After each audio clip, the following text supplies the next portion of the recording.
Hey y'all, today we're making blondies.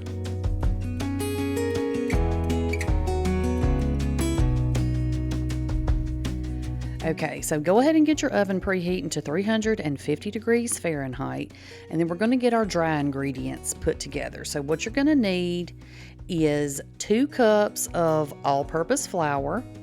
And I have been trying to do better, and I'm, like putting my flour in and then leveling it off so I'm not packing it down in there, so my stuff will come out a little better. You know what I'm saying? If you're a baker, you know what I mean. Lord, look at the smoke coming off of that.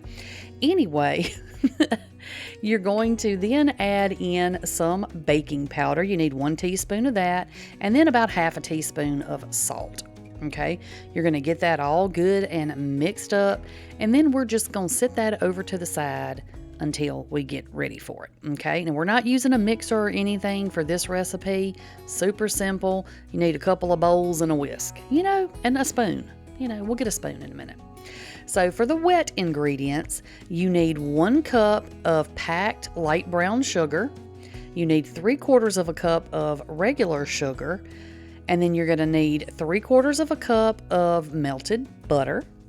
We're going to mix that up really good just so we can get the butter and sugar, mixing together so we don't end up with a whole bunch of grainy, blondies. You know what I mean? You don't want that grainy old sugar. We want to kind of get that sugar melting a little bit in that warm butter. And then, of course, the sugar is going to help cool the butter down a little bit so we can add some eggs. Everything works together. Everything works together. So let me know, are y'all a Blondie fan or no? And I don't mean the singer, but you can tell me about her if you like her too, if you want to. But this is not something that I make very often. I'm more of a brownie girl, even though I'm not a huge chocolate fan. But, sometimes you just get in the mood for something and you just got to get in the kitchen and whip it up. So we're making blondies today. There it is.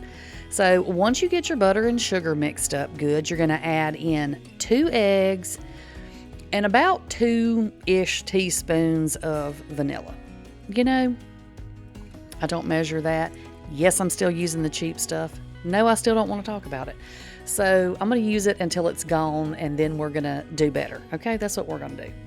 So once you get your eggs and your vanilla in there, you're just going to mix that up really well. You don't want big, stringy parts of the egg. You know how the egg white tends to get a bit stringy, and a couple of times I stopped stirring or whisking and thought I was good and then saw a big stringy piece of egg. So just get it whisked up really good.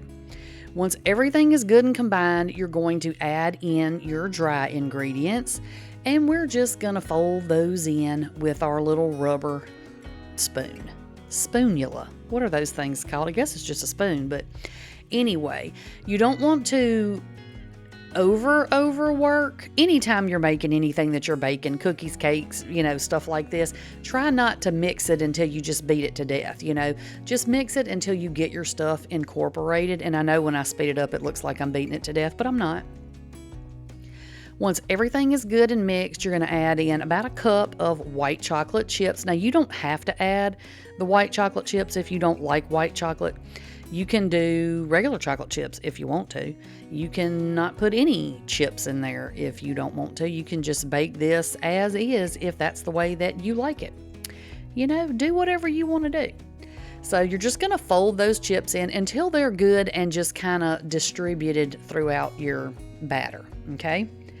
So then we're going to take a 9x13 pan, and I'm going to give it a little spray so it will hold our parchment paper in place. And then we're going to put the parchment paper down, and that way, with something like this, you're going to be cutting them. And can you leave them in there and cut them in the pan? Absolutely, you can. But I just like to take them out and cut them, just makes it a little bit easier. So most of the time, I put some parchment paper in there. That way I can just lift the whole thing out once I get it baked. So you're just going to dump your batter in there, and it's going to be really thick. So don't think you've done something wrong. It's going to be real thick. Dump it in there, and then you're just going to smooth that out the best that you can, okay? And look, I had to get in there. The bowl was heavy, and then the dough is so thick getting out of there. I got out as much as I could, and then I had to take a break. I had to give my arms, my poor little old lady arms, a rest. And, you know, you do what you got to do. I spooned the rest in there. So just carefully, well, I don't know what, you really don't have to be careful, I guess, if you don't want to, but that way you won't get your parchment paper sliding too much. And just kind of get this smoothed out and as even a layer as you can get it. And that way it'll bake evenly, because if you got a huge hump and a little flat area, something's going to burn or something's not going to get cooked all the way. So just to make things a little extra pretty, you know, because why not? We can be fancy if we want to.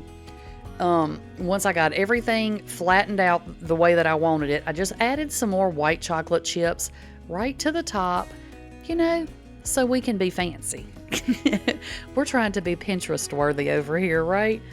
So get that all together, pop that in the oven, 350 degrees Fahrenheit for about 30 minutes.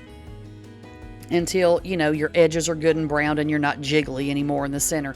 Use a toothpick, make sure it's done. You know the drill. So once it comes out, I put mine on a cooling rack and I let it cool down completely on the cooling rack, okay? Once it's completely cooled, just carefully kind of wiggle it around to release where you've put the cooking spray under the parchment paper. Just wiggle it a little bit, it'll pop right out. And then I just throw it on my counter. Now, yes, there was cooking spray on the bottom of this piece of, what is this, parchment paper. So I did have to clean my counter after, but look, I cook in this kitchen all the time. So I'm constantly cleaning the counter, so it really didn't make any difference if I had to do one more thing. So you're just going to cut them into bars. If it looks a tiny bit wet, see how it looks like it's not fluffy like a cake kind of looks, but they're supposed to be that way. Think about if you make brownies, and if you don't do like a cake-like brownie, you do like a regular brownie that kind of has a fudgy center. That's the same principle with these, okay? So they have sort of a, it's not fudge, a vanilla center. I don't know what you would, what the word would be to compare them to, but you know, it's just going to look a little tad bit underdone, I guess I should say, in the center, and that's perfectly okay. They're going to be ooey and gooey and wonderful. Okay, but see what I'm talking about, how it looks like towards the bottom there. It doesn't look quite done, but it is. I promise you it is.